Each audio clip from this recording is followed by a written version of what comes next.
And for the organization, at the end of the day, I work for the board.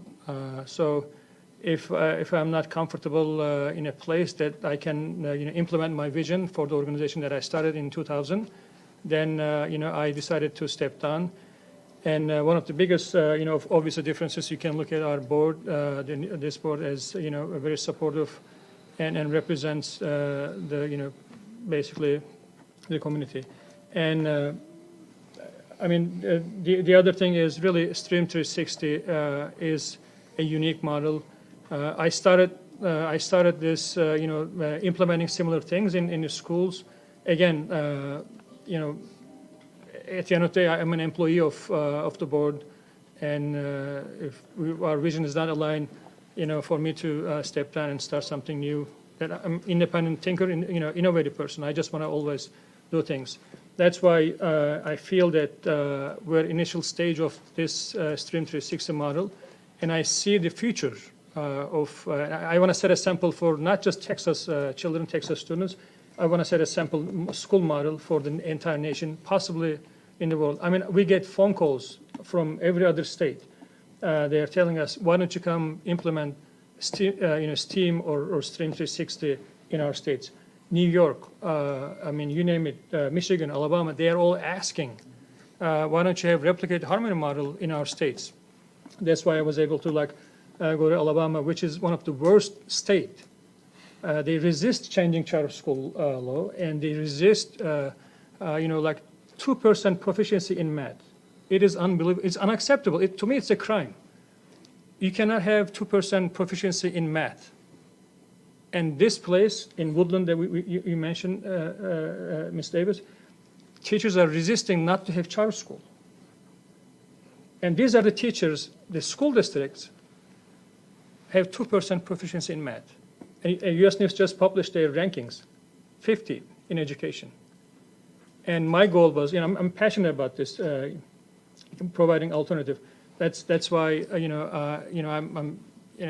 just want to help continue grow. Yes, ma'am. So, to segue into the question that I wanted to ask then on that same vein, I guess, is your vision in Texas right now? Yes. Obviously, 10 years from now, if you want to do something else, but I'm just saying, what I wouldn't want to see is, you get started here, this is just kind of getting going, and now you're off to who knows where. No,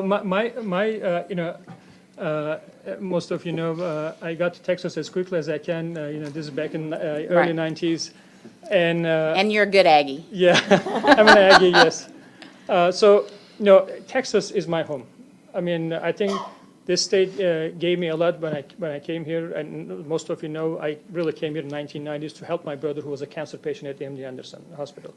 And but while I was teaching at Texas A&M, math and science courses to undergrad kids, I realized that kids just they were clueless about math and science education. That's why I started writing first proposal in 1999 and started charter school. This is my home. This is my home state. And some of I cannot even go back to Turkey right now because of what's going on. Heather will testify a lot of things. This is my home. So, and this state treated me well, and basically I lived American dream. And, create an organization was one of the most successful, and I want to do the same thing for the state, for the children of Texas. But also I want to make this model as a sample, set a sample for the entire nation. And if anybody wants to replicate this program in California, in Texas, all Common Core states, they're welcome to copy and borrow our model, which I will help and support them. I'd like to add to that. That's part of the board's responsibility to make sure that Stoner stays focused on succeeding in the new charter that we're applying for. Mm-hmm. And the friction in the previous board was that the board didn't have a broader vision, even when it had established a firm basis upon which you could build further. So right now, we're starting fresh. We're starting with an improved program, and it's our responsibility to make sure that it succeeds before we spread ourselves too thin. And Tom, you want to? I apologize. Oh no, y'all didn't leave a lot of chicken on the bone. But I did want to say, as far as charters in Texas, and I'm sure a lot of the folks in the room have seen this.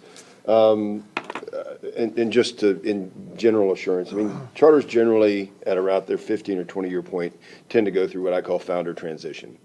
They're generally started by a very entrepreneurial person who's really growth-minded and kind of go, go, go, go, go. And as the board matures and as the organization matures, a lot of times you see that separate. And I think there are only two large charter organizations left in the state of Texas where the founders remain involved, Responsive Education Solutions and Idea Public Schools. Every other charter organization, you've seen this occur. So it's a fairly natural stage of charter development and growth. I do think with Dr. Tarim leaving Harmony, I think the reason we're here today is not that he didn't leave Harmony because he had nothing left to offer. He left Harmony because he wanted to try something new, and Harmony needed to continue on its path. Both can be successful, and so it's a unfortunately it's very normal for this to occur. And I want to add that, I want to make sure, Harmony continues to sustain its success. I mean, that's my also passion. That's really, it's important because it's the baby that, we put, like groom and grow. And I want to make sure that they stay intact, sustain the same success. I mean, I will do everything I can to make sure that Harmony continues to serve as part of the high-performing charter school in Texas. So I just, I know Yolanda might have some questions for you. I didn't see any formal, explicit reference to your student-teacher ratio, but again, this is my segue into any finance questions. I'm not really good at math, but with 576 students, 28 teachers, are we looking at a 21-to-1 ratio?